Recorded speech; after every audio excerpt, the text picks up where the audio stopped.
जय सिया राम। मैं आचार्य राजेश श्री राम जन्मभूमि अयोध्या से।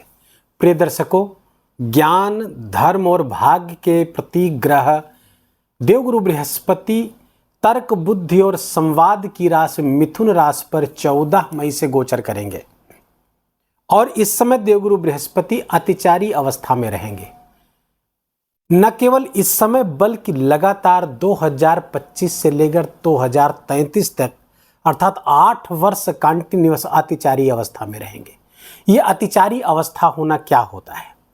जब कोई ग्रह अपनी सामान्य गति से छोड़ करके अत्यधिक गति से गोचर करने लगता है उसे अतिचारी गति कहते हैं। देवगुरु बृहस्पति एक राशि पर लगभग 1 वर्ष अर्थात 12 महीने रहते हैं।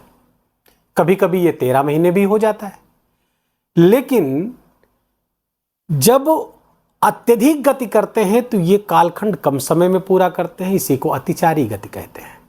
और अब इसको यह समझिए कि एक राशि 30 डिग्री की होती है और 30 डिग्री की दूरी तय करने में देवगुरु बृहस्पति 1 वर्ष लेते हैं, 12 महीने लेते हैं।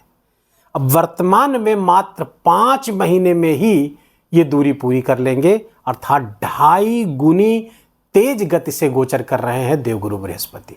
2.5 गुनी तेज गति से बहुत ही तेजी से चल रहे हैं, बहुत हड़बड़ी में हैं, बहुत जल्दबाजी में हैं, कहीं कुछ छूट न जाए, इस बात का खतरा है। गुरु का ये गोचर कब से कब तक? तो 14 मई से लेकर के 18 अक्टूबर तक देवगुरु बृहस्पति मिथुन राशि पे गोचर करेंगे। 18 अक्टूबर से लेकर 5 दिसंबर तक ये कर्क राशि अपनी उच्च राशि पर गोचर करेंगे और 5 दिसंबर को पुनः मिथुन राशि पर आ जाएंगे और यहाँ पर 2 जून 2026 तक विराजमान रहने वाले हैं। पहली बात। दूसरी बात, इसी समय, ठीक इसी समय शनिदेव भी परिवर्तनकारी राशियों में गोचर करते हुए अतिचारी अवस्था में हैं। वर्तमान में मीन राशि पे गोचर कर रहे हैं और आगे मेष राशि और वृषभ राशि आने वाले 7-8 वर्षों में इसी पे गोचर करेंगे। परिवर्तनकारी राशियां हैं। देवगुरु बृहस्पति और शनिदेव का अतिचारी होना बिल्कुल असाधारण बात है, बिल्कुल असामान्य बात है। और असामान्य बात जो है, इसके कारण ये युग परिवर्तनकारी घटनाओं के लिए जाना जाता है। जब जब शनिदेव और देवगुरु बृहस्पति अतिचारी होते हैं तो युग परिवर्तनकारी घटनाएं होती हैं, युग परिवर्तन होता है। जैसा समय आज आप देख रहे हैं, ये 7-8 साल बाद ऐसा समय बिल्कुल भी नहीं रहने वाला है। इस बात को आप आज ही नोट करके रख लीजिए। शनिदेव और देवगुरु बृहस्पति जब अतिचारी गति करते हैं, काल करवट बदलने वाला यह समय होता है। काल करवट बदल रहा है। शिव की समाधि खुलेगी, शिव की समाधि भंग होगी। शिव तांडव करके असुरों का संहार करने वाले हैं आने वाले समय में। इसलिए हम सबको बहुत सावधान और सचेत रहना है। देवगुरु बृहस्पति का ये गोचर, अतिचारी अवस्था का गोचर, ये बड़े उलटफेर करने वाला, बड़े बदलाव देने वाला होगा। वृश्चिक राशि के जातकों के लिए देवगुरु बृहस्पति का ये गोचर क्या परिणाम लेकर के आया है, कहाँ सावधानियां बरतनी है, क्या उपाय किए जाएं कि इस जो पूरा विश्व, पूरी सृष्टि जब जिस परिवर्तन के दौर से गुजर रही है उसमें हम कैसे अक्षुण्ण रहें, हम अपनी कैसी सुरक्षा कर पाएं। इसके लिए आपको कुछ ऐसे अद्भुत सूत्र, ऐसे अद्भुत उपाय बताऊंगा जो हमारे 26-27 वर्ष के ज्योतिष करियर का निष्कर्ष होंगे, जिसे हजारों लोगों पर अप्लाई किया गया है, जिसके समर्थन में शास्त्र खड़े हैं, जिसके समर्थन में संत और ऋषि खड़े हुए हैं। ऐसे उपाय बताऊंगा। लौंग, इलायची और कपूर जलाने वाला उपाय मेरे पास नहीं होता है, ना मैं बताता हूँ। जो लोग हमारे दर्शक जो हमसे कंसल्टेशन ले चुके हैं वो जानते हैं इस बात के, इस तरह के उपाय ना मैं बताता हूँ, ना मैं मेरा इसमें कोई यकीन है, ना ही किसी शास्त्रों में ऐसा लिखा हुआ है। विश्वास मानिए, जैसा कि लोग इस समय रील्स आदि में बताते हुए दिखते हैं। खैर, आइए अब वृश्चिक राशि के जातकों के लिए देवगुरु बृहस्पति का उपाय, देवगुरु बृहस्पति का ये परिवर्तन, ये गोचर आपके लिए कैसे परिणाम लेकर के आए। पहले बहुत सूक्ष्मता से समझिएगा। वायु तत्वीय राशि है मिथुन राशि। संवाद की राशि है, कम्युनिकेशन की राशि है। ज्ञान आकर के अर्थात ज्ञान के प्रतीक देवगुरु बृहस्पति इस संवाद की राशि पर आएंगे, कम्युनिकेशन की राशि पर आएंगे। तो ज्ञान, अच्छा, ये मिथुन राशि के स्वामी बुध हैं अर्थात बुद्धि के देवता हैं। तो बुद्धि कहां टिकती है? ज्ञान कहां टिकता है? बुद्धि में। और बुद्धि कहां टिकती है? ज्ञान में। अब ये दोनों एक दूसरे के पूरक हो जाते हैं, इसीलिए मिथुन राशि में जब देवगुरु बृहस्पति आकर बैठते हैं, इससे विद्याधारी योग कहा गया है ज्योतिष ग्रंथों में, विद्याधारी योग। अब यहां पर कम्युनिकेशन पर ज्ञान आएगा, अर्थात ज्ञान विस्तृत होना चाहता है, ज्ञान का विस्तार होगा यहाँ पर।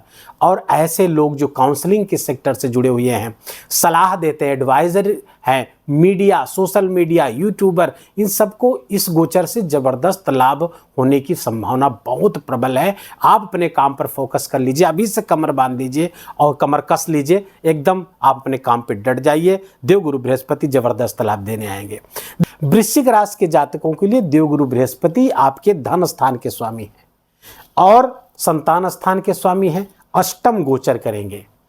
अष्टम स्थान पर देवगुरु बृहस्पति का गोचर वास्तव में जिस भाव के स्वामी होकर के कोई भी ग्रह जब 6, 8, 12 में चला जाता है तो उस भाव का परिणाम नहीं देता, खासकर तब जब कोई वो शुभ ग्रह हो और शुभ स्थानों का मालिक हो। तो ये तो परम शुभ स्थान है और यहाँ पर जाके बैठेंगे तो क्या ये भंग हो जाएगा? नहीं, ऐसा नहीं है। एक चीज और देवगुरु बृहस्पति के बारे में मिथ्या भ्रम है कि देवगुरु बृहस्पति जहां बैठते उस भाव का नाश करते हैं। बिल्कुल ऐसा नहीं, उस भाव से संबंधित अत्यधिक जिम्मेदारी देते हैं, क्योंकि देवगुरु बृहस्पति भारी ग्रह हैं, दबाव बनाते हैं। अब यहां पर बैठेंगे तो इस भाव पर दबाव बनाएंगे, अर्थात ये पितरों का स्थान है, अष्टम स्थान। पितृ कर्म करने के लिए आपके ऊपर दबाव बनाएंगे। पितरों से संबंधित चीजें जो पीछे छूटी हुई थी उसको पूरा करने का मौका देंगे। साधना उपासना का स्थान होता है, साधनात्मक क्रियाओं का स्थान होता है, योग प्राणायाम का स्थान है, गुप्त विद्याओं का स्थान है। अब जब इन स्थानों की जिम्मेदारियां हम उठा लेते हैं तो देवगुरु बृहस्पति जबरदस्त लाभ देते हैं, जबरदस्त परिणाम देते हैं। यहाँ पर बैठ करके शास्त्रों का अध्ययन, गुप्त विद्याओं का अध्ययन करना शुरू कर देते हैं। वृश्चिक राशि के जातक जब इस गोचर में, तो उनको बहुत दिव्य लाभ देवगुरु बृहस्पति के इस गोचर का प्राप्त होगा। धन की वृद्धि होगी, शिक्षा, संतान से भी संबंधित अच्छे समाचार प्राप्त होंगे, उसमें भी कुछ अच्छे होंगे, कुछ इसके नकारात्मक परिणाम भी होंगे, उसको मैं भी बताता हूँ। अच्छा, देवगुरु बृहस्पति का परिणाम अच्छा प्राप्त करने के लिए आप इस बात को समझ लीजिए, जिस भाव के स्वामी हैं, जिस भाव पर बैठते हैं और जिस भाव पर उनकी दृष्टि जाती है, उन पर ज्यादा फोकस करने की जरूरत है, उन पर ज्यादा अलर्ट रहने की जरूरत है, क्योंकि ज्ञान अलर्टनेस चाहता है, ज्ञान सजगता देता है। और जितने आप इन भावों को लेकर सजग रहेंगे उतने ज्यादा देवगुरु बृहस्पति आपके ऊपर वरदान की वर्षा करने वाले हैं। अब देवगुरु बृहस्पति जब कह रहे हैं कि धन के कारक है, आपकी कुंडली में धनेश है, धन स्थान के स्वामी है, वाणी स्थान के स्वामी है, कुटुंब के स्वामी हैं, अष्टम बैठेंगे, अचानक से धन बढ़ा देंगे, आकस्मिक धन लाभ की स्थिति पैदा करेंगे, आकस्मिक कभी कभी धन का नाश भी कराएंगे, क्योंकि यहाँ के स्वामी यहाँ बैठेंगे। आकस्मिक धन कहीं आपको देना पड़ सकता है, ससुराल पक्ष या अन्य जगहों पर आपको धन लगाना पड़ सकता है, या वहाँ की अतिरिक्त जिम्मेदारी आपको स्वीकार करनी पड़ेगी, क्योंकि यहाँ पर ये 8वां स्थान ससुराल का भी स्थान है। ससुराल पक्ष की जिम्मेदारी आपको उठाने के लिए तत्पर रहना चाहिए। कोई जिम्मेदारी आए, अनचाहे मन से ही आप उसको उठाइए, ठीक है मैं करूंगा इसको। और ऐसे वृश्चिक राशि के जातक जो ससुराल पक्ष की जिम्मेदारी उठाते हैं, उनके जीवन में प्रोग्रेस होती चली जाती है। ऐसा मैंने हजारों लोगों को देखा है, हजारी कुंडलियों को मैंने देखा है। तो ये गुरु इतना जबरदस्त होता है, अच्छे परिणाम लेकर के आया हुआ है। कुटुंब में वृद्धि करेगा, घर में परिवार वृद्धि के, कोई शादी विवाह मांगलिक उत्सव भी होने की संभावना है देवगुरु बृहस्पति की इस गोचर के दौरान। फलता कुटुंब में, परिवार में, प्रॉपर्टी में भी विस्तार, क्योंकि देवगुरु बृहस्पति जहां देखेंगे उसका विस्तार करेंगे। अच्छा, देवगुरु बृहस्पति की जो 5वीं दृष्टि है, 3 दृष्टियां हैं। अब 5वीं दृष्टि द्वादश भाव को देखेंगे, तुला राशि पर पड़ेगी, 7 दृष्टि होगी वहां पर। तो ये व्यय खर्चे बढ़ाएंगे, वृश्चिक राशि के जातकों के आकस्मिक खर्चे बढ़ेंगे। ऐसी जगहों पे भी खर्चे करने पड़ सकते हैं जहां के बारे में आपने प्लान नहीं किया है, जहां के बारे में आपने सोचा नहीं है। ये परिस्थितियां ऐसी बनेगी कि जहां पर आपको खर्च करना पड़ेगा। हो सकता है उस खर्च का आपको सीधे लाभ ना हो रहा हो, हो सकता है वो आपको लगे निरर्थक खर्च है, लेकिन वो खर्च आपको करना ही पड़ेगा। अच्छी बात है कि ये लॉन्ग डिस्टेंस के ट्रेवल्स में, दूर स्थानों की यात्राएं भी उस तरह की यात्राएं करिए, तीर्थ यात्राओं में उसको बदल दीजिए, लाभ अच्छा मिले। डोनेशंस, गुरु की जो दृष्टि पांचवी पड़ेगी ये दान के स्थान पर पड़ेगी। फलता अपने धन का दान, धन के स्वामी अष्टम बैठ करके खर्चे को देखेंगे, दान के स्थान को देखेंगे, तो फलता यदि आप दान को चुन लें, रोज कुछ न कुछ, चाहे कुछ ही पैसे, 10 रुपए ही, 20 रुपए ही, जो आपकी सामर्थ्य हो, रोज भगवान के चरणों में समर्पित करिए। इकट्ठा हो जाए, गरीबों की सेवा में, दीन दुखियों की सेवा में लगा दीजिए। जिनका इलाज नहीं हो रहा उनकी इलाज पे लगा दीजिए। देखिए कैसे कमाल होता है। आपके खर्चों पे न केवल नियंत्रण होगा, बल्कि आपका बैंक बैलेंस भी बढ़ेगा, धन वृद्धि भी होगी। एकदम आजमाया हुआ नुस्खा आपको बता रहा हूं। देवगुरु बृहस्पति की जो 7वीं दृष्टि है वो धन भाव कुटुंब पर पड़ेगी। कुटुंब का ख्याल रखिए, कुटुंब का, क्योंकि मैंने बताया ना कि देवगुरु बृहस्पति उन भावों का केयर चाहते हैं, अटेंशन चाहते हैं, अलर्टनेस चाहते हैं। कुटुंब का, परिवार के लोगों का ध्यान रखेंगे, आपकी गाड़ी आगे चलती चली जाएगी। देवगुरु बृहस्पति का वरदान प्राप्त होता जाएगा। धन की वृद्धि होगी, बैंक बैलेंस आपका बढ़ने वाला, प्रॉपर्टी भी आपकी बढ़ेगी। कम्युनिकेशन, वाणी में प्रभाव पैदा होगा, अपने वाणी से बड़े अच्छे काम करते हुए और अपने लिए धन अर्जित करते हुए दिखेंगे। देवगुरु बृहस्पति की जो 9वीं दृष्टि है आपके सुख स्थान पर पड़ेगी, सुख की वृद्धि कराने वाली है। समराशि है, ये शनि की राशि है, समराशि है।